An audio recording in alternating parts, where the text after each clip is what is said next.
Muy buenas tardes todos ustedes, sean bienvenidos a este encuentro. Es un encuentro de 4 colectivos que denominamos Resistencias y Autonomías en el Desierto Chihuahuense. En un primer lugar van a tener la palabra los compañeros del ejido de Jalpa, de Coahuila, que nos van a compartir su experiencia.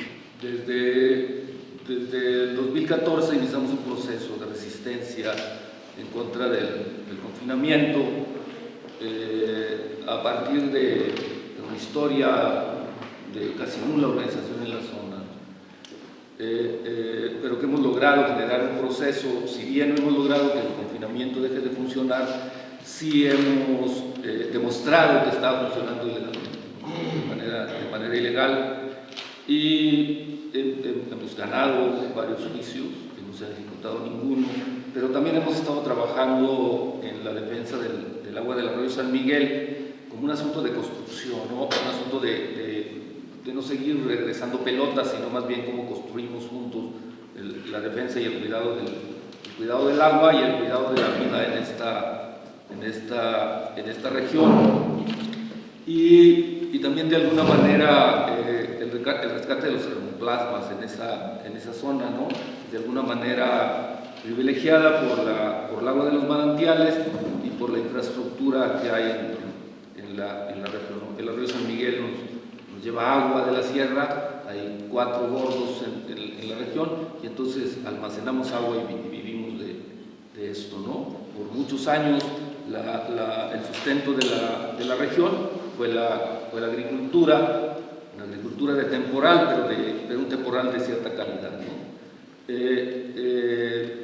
Cuando llega esto de Diconsa, las tiendas de Diconsa, que estuvo por todos lados, rompe con esos mercados locales y con esa producción local de básicos, ¿no? Entonces teníamos una tienda de Diconsa en cada una de las comunidades que estaban vendiendo maíz a 3 pesos, y a nosotros nos costaba producir 1 kilo de maíz 10 pesos, ¿no? Entonces eso hace que de la noche a la mañana dejáramos de producir, y luego que empezáramos a producir fibras, pues, ¿no? Bueno, nosotros estamos en una zona candelera estrella, entonces la producción de fibra de Isla ha sido como histórica. Y luego estábamos produciendo también la fibra de sorgo escobero, y que de alguna manera eso nos permitía, pues, seguir viviendo de la agricultura. Finalmente esto, con la llegada del pulgón amarillo, que se genera por el monocultivo en todo el sur de Estados Unidos, la parte de Texas y el norte del país, con la producción de sorgos, de toda la zona productora de sorgos, de forraje y de grano, el pulgón amarillo pues agarra ahí como su hospedero, pues, y termina con la producción de sorgo escobero en la zona, y nos quedamos casi con nada que sembrar. Entonces, bueno, seguíamos produciendo maíz y frijol para autoconsumo, y seguimos produciendo maíz y frijol para autoconsumo, pero ya no nos destruyeron, pues, los nichos de mercado, pues, que teníamos. Por ejemplo, teníamos maíz para venderles a 4 o 5 comunidades alrededor, y de esta manera luego ya las comunidades tenían que ir a traer su maíz o su frijol hasta las ciudades, ¿no? Saltillo o a Parras. Y finalmente nosotros también terminamos en eso, ¿no? Ya no somos autosuficientes en la producción de frijol y de maíz, aunque tengamos condiciones, pero tiene que ver con eso. O sea, estamos en un mercado donde no podemos competir, ¿no? Nos pusieron, con esto del Tratado de Libre Comercio, nos pusieron a competir con estas agroempresas que es imposible competir. Y bueno, creo que hizo mucho más daño que el pulgón amarillo, que el que compitiéramos, que nos metieran en el Tratado de Libre Comercio a competir con estas grandes empresas, ¿no? Esta resistencia que tiene como todas esas formas, es algo que tenemos que empezar desde que la misma comunidad, los mismos campes le le demos valor a lo que estamos haciendo, ¿no? Le demos valor a lo que estamos produciendo, porque hay toda una campaña de desprestigio, ¿no? Decir que los chiveros somos de mala calidad, que la agricultura, que la milpa es de mala calidad y que entonces necesita ser un agroempresario que le metas fertilizantes y químicos a la siembra ahora sí para entrar en el estatus, pues, de productor. Y bueno, pero también nos damos cuenta que estas comunidades tienen proyectos, ¿no? Y que no es este proyecto de desarrollo que están planteando desde la academia o desde el gobierno, sino que es un proyecto de desarrollo que tiene mucho que ver con el contexto mismo, ¿no? Y que cada comunidad tiene su propio proyecto y que es menospreciado, ¿no? Y que es devaluado, y entonces es como llegar, o sea, la academia o el gobierno, todos estos programas, a implementar un proyecto de desarrollo de la comunidad que nada tiene que ver con la comunidad, ¿no? Y entonces luego bueno, pues si te doy chivas y las vendes, y si te doy alambre para que cerques, pues los vendes. Bueno, suceden toda esa serie de cosas, ¿no? Porque ¿para qué quiero una comunidad que no es ganadera alambre de púas? O una comunidad que no es chivera, sementales caprinos, ¿no? O sea, y más bien es el compromiso que tengo con el proveedor, es lo que te llevo, pues, a la comunidad, ¿no? Y luego resulta que en todas las comunidades del desierto había invernaderos, unos invernaderos para nopal, otros para no sé qué tantas cosas, ¿no? Era imposible mantener las estructuras, pues, estas de los invernaderos, pero había compromiso con el proveedor y entonces había que meter invernaderos a todas las comunidades. Pero sin embargo, pues no se pierde la esencia, ¿no? La raza de la cuenca del arroyo San Miguel sigue siendo orgullosa de ser de ahí, ¿no? Sigue presumiendo. A mí me llama mucho la atención que la raza dice, oye, le preguntas, ¿de cuál maíz tienes? Y dicen, del mío. O sea, esa es pues sí, o sea, es su maíz, es el maíz que han conservado toda la vida. O la semilla de frijol o la semilla de trigo, ¿no? Es su semilla, o sea, no es, ni siquiera lo califican como precoz o semiprecoz o de ciclo largo, es su maíz. O sea, pues eso habla de identidad, ¿no? Eso habla de arraigo, eso habla de querencia, de querer su tierra. Y entonces, pues eso te da esperanzas de seguir chambeando, ¿no? Te da esperanzas de no estás solo en esta locura, sino que ya vemos muchos locos en estos lugares que todavía creemos en la vida, ¿no? Creemos en que es posible vivir de esta manera. Gracias. Bien. Buenas tardes, muchas gracias por atendernos, por dar un espacio a la voz del campesino.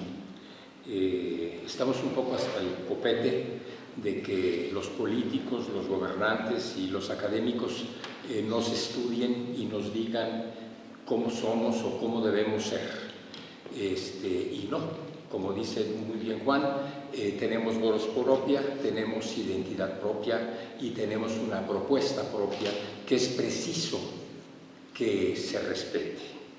Yo quisiera dar algunos detalles concretos, como para que los que no son de la región nos ubiquen. Nos encontramos en la parte, digamos, central sur del desierto chihuahuense. En nuestro territorio llueve en promedio 300 milímetros por año. Esto hace que la zona sea de las más secas de México.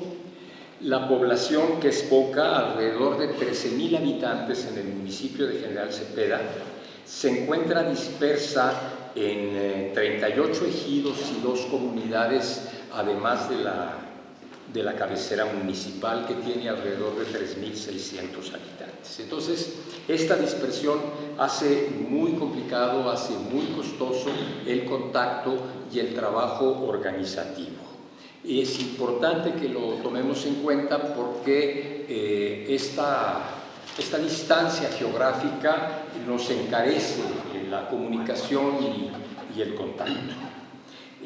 Juan tiene una historia detrás de más de 4 décadas de lucha en defensa de la propiedad social de la tierra del ejido, en muy distintas trincheras, pero yo creo que es el único campesino que yo conozco que tiene más de 40 años luchando y que no ha dejado de ser campesino.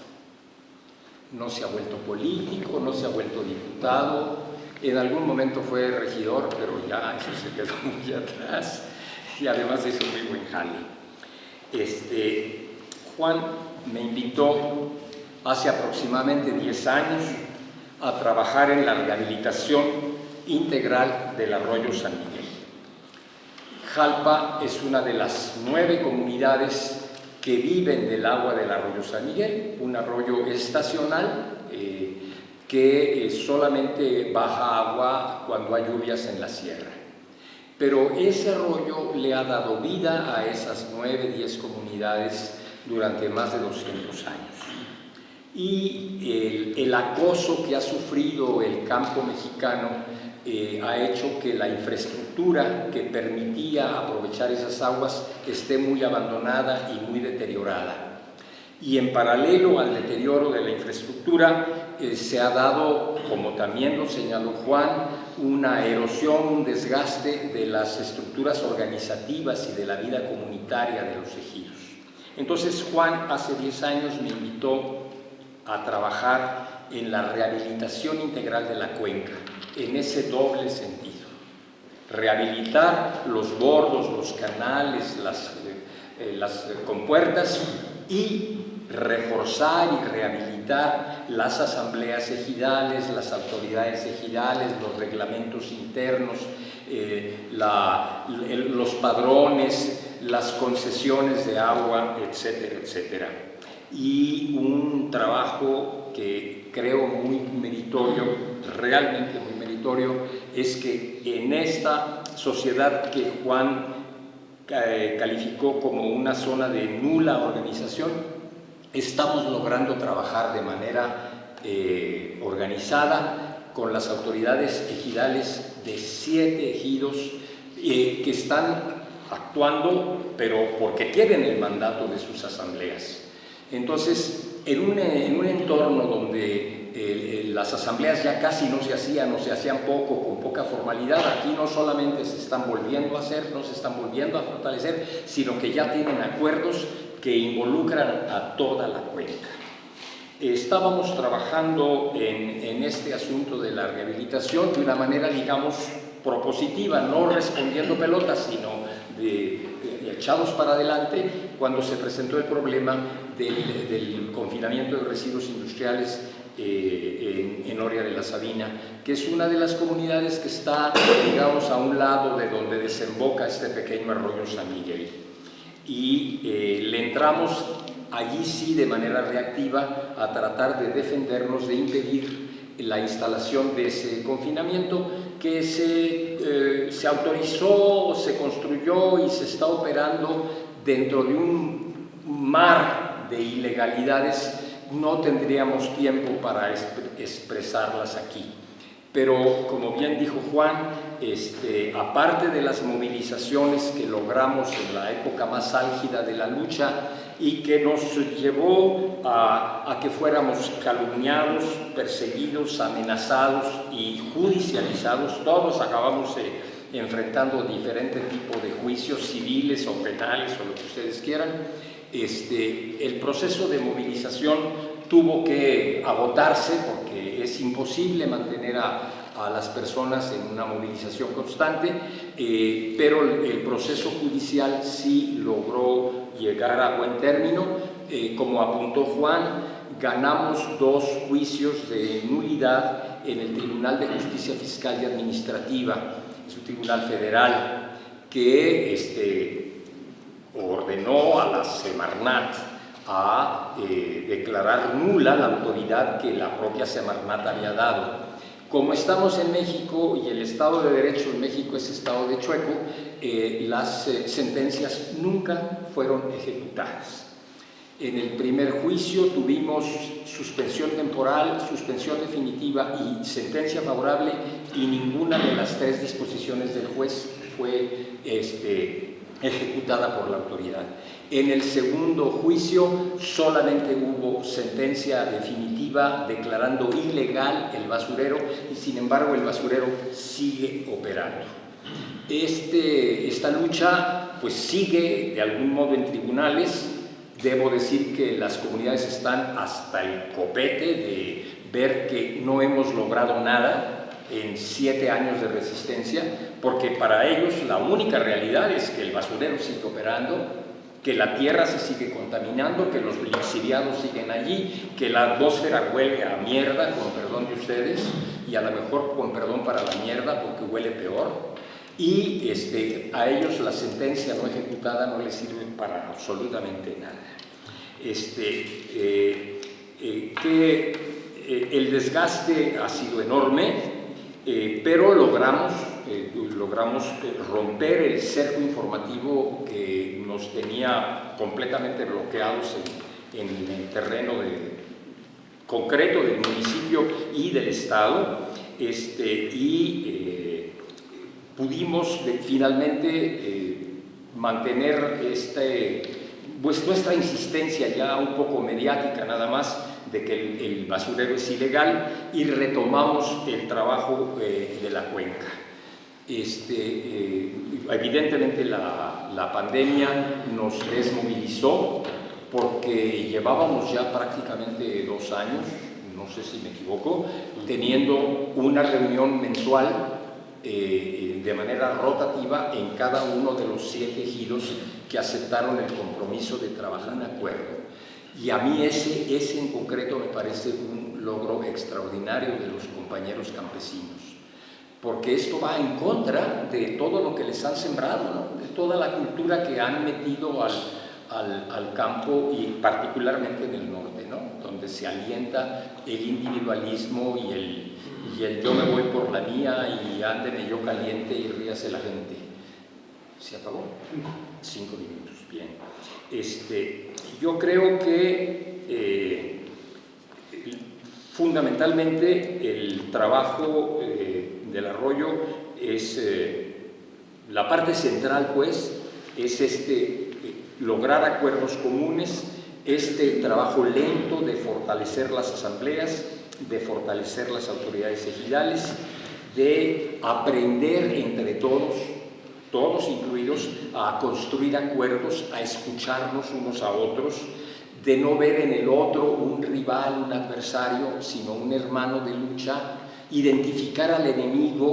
Y le comentábamos antes de esta reunión que en esta confusión se sigue viendo a la Procuraduría Agraria y se sigue viendo al Registro Agrario Nacional como un aliado. Entonces, descubrir que ellos son parte del adversario es una cuestión sumamente importante, porque esto está profundamente arraigado en la mentalidad campesina, ¿no? Por el derecho tutelar de tiempos de Cárdenas y lo que ustedes quieran, pero ya no es así. Las autoridades agrarias y en general las autoridades gubernamentales están jugando en el equipo de los adversarios.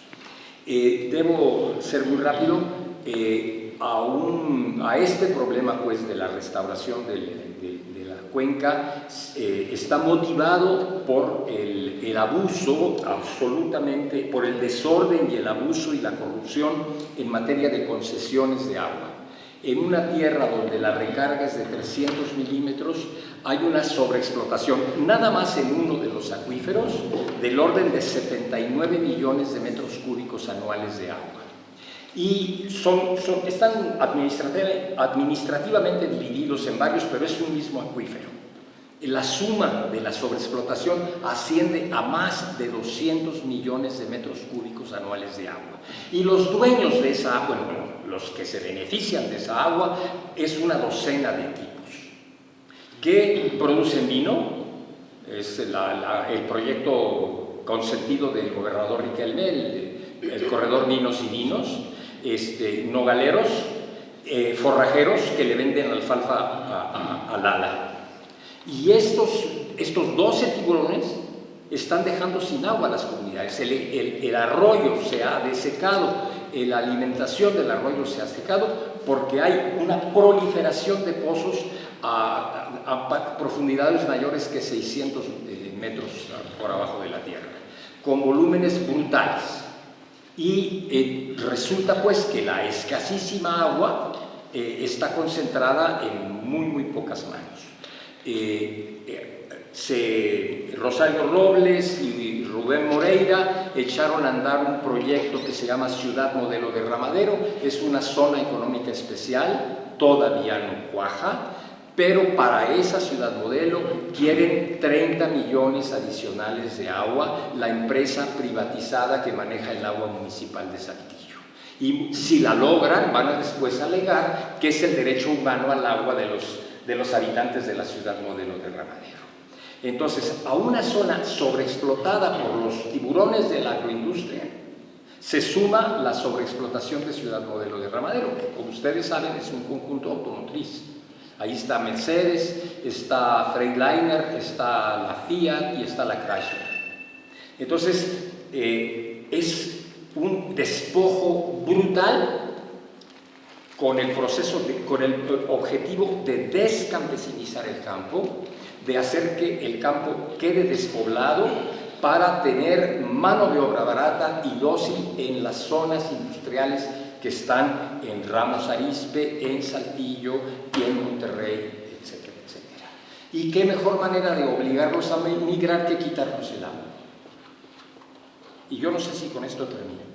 Esto es el empiezo de un encuentro de ejidos del desierto chihuahuense que seguimos en la resistencia y en las autonomías.